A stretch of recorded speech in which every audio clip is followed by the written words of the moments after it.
captains and crew. And so we thought what would be good is for all of you to really understand what it takes to keep this ferry going. And I'm guessing in the process of that, he'll touch on your topic as well. So ladies and gentlemen, Mark Rand.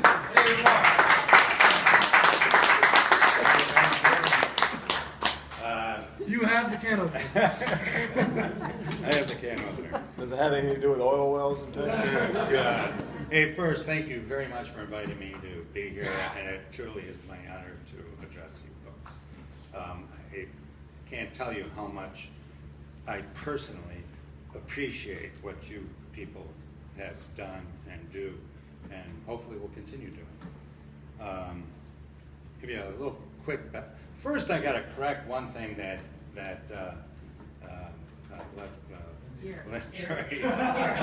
Lindsay said was that.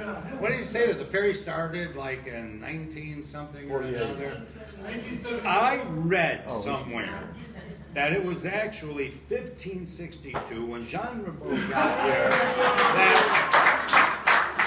that the soldiers and sailors were on one side of the river, and the very pretty Indian women were on the other side of the river, and they had regular transport going back and forth across that river. I'm pretty sure that's about when it started, but I don't know. I could have misread it.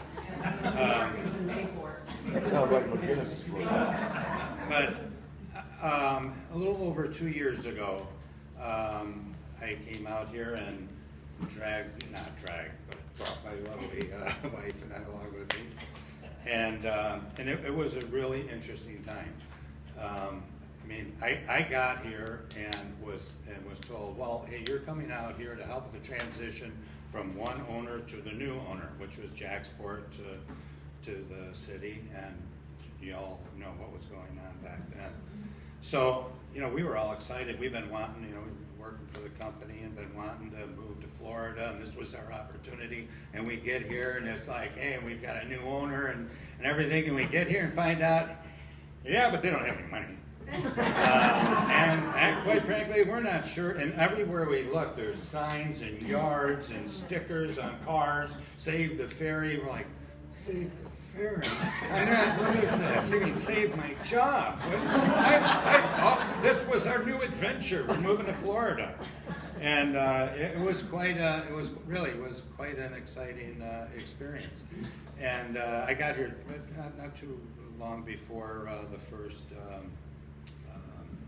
Ferry Fest, which was just spectacular.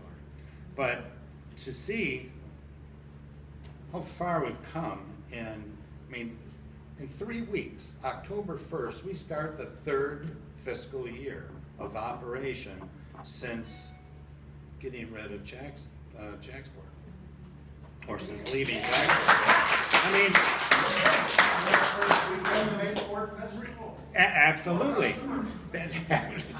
And now, you said there's 70 members here. Obviously, there's a whole lot of people here that have done a whole lot of work that aren't with us right here.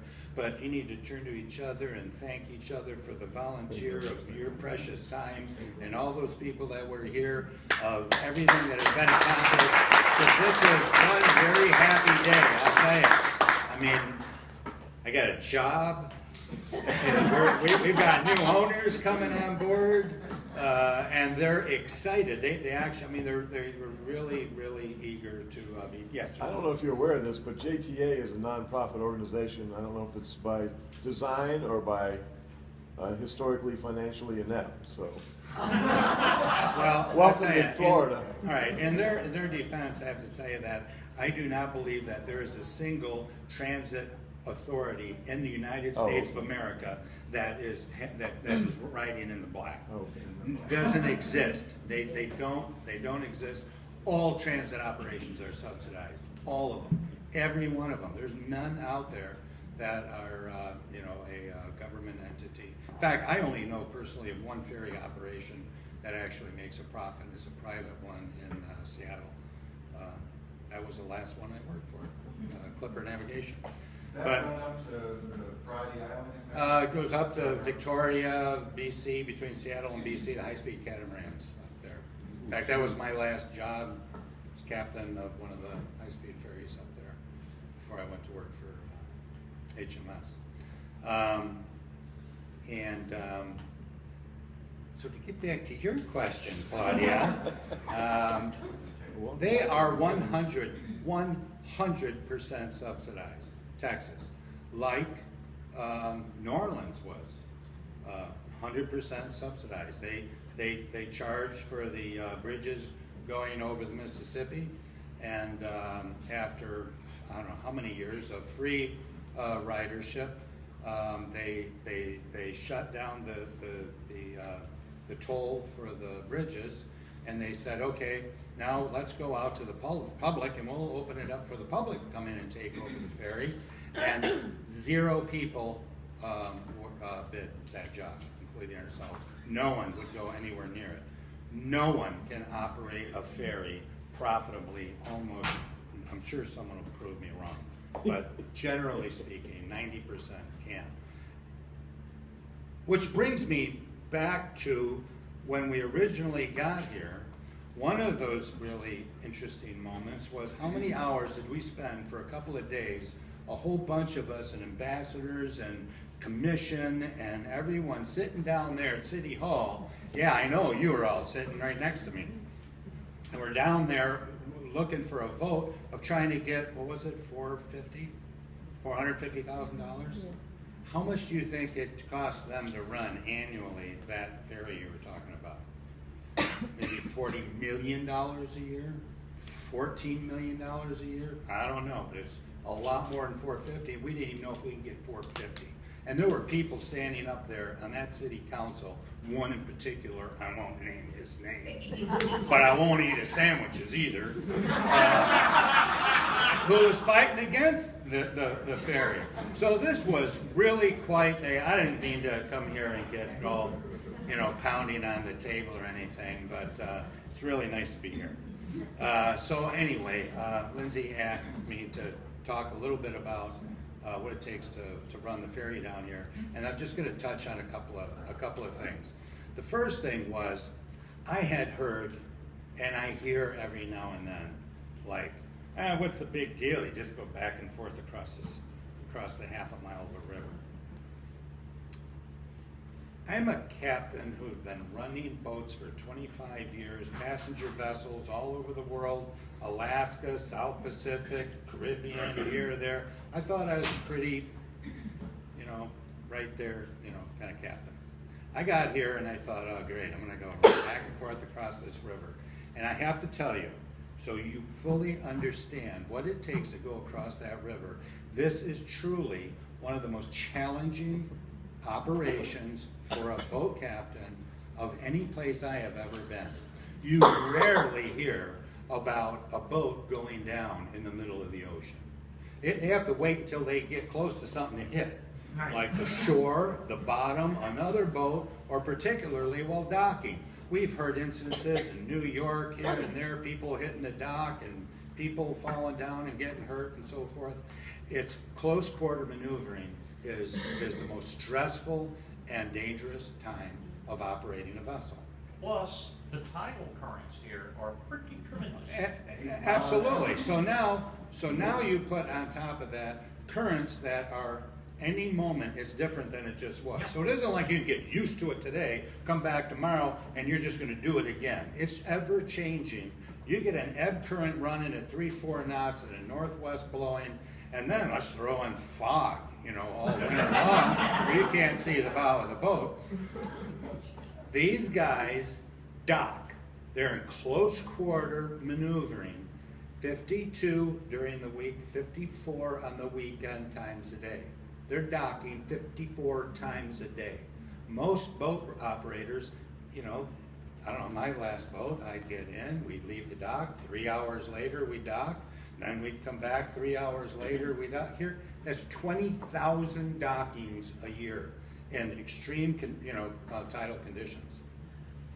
So really, when you think of, is this guy paying enough attention to someone, or waving, or being kind, or whatever, they're so focused on what they're doing, they really are. these captains are merchant marine officers, our engineers, our licensed chief engineers. These are people that have typically 25, 30 years under their belt someplace else, and they came here because they wanted to be able to go home at night. So they're really very, very highly skilled. Our crew goes through a significant training process. It's minimum 2 weeks of training, and that's everything from vessel familiarization, their job, their duties, standard operating procedures, and it takes about 3 months of a probation period before they get fully signed off to where they're like Mandy, who's a qualified coxsman, can put the boat over to the side, it's blowing, there's, chop this high, and it's got to get in a boat and go out and do a rescue. So there's a lot to it, and then throw security on top, and it's probably going to get a lot more serious, and be thinking about that. Right now, we're running at MARSAT level 1.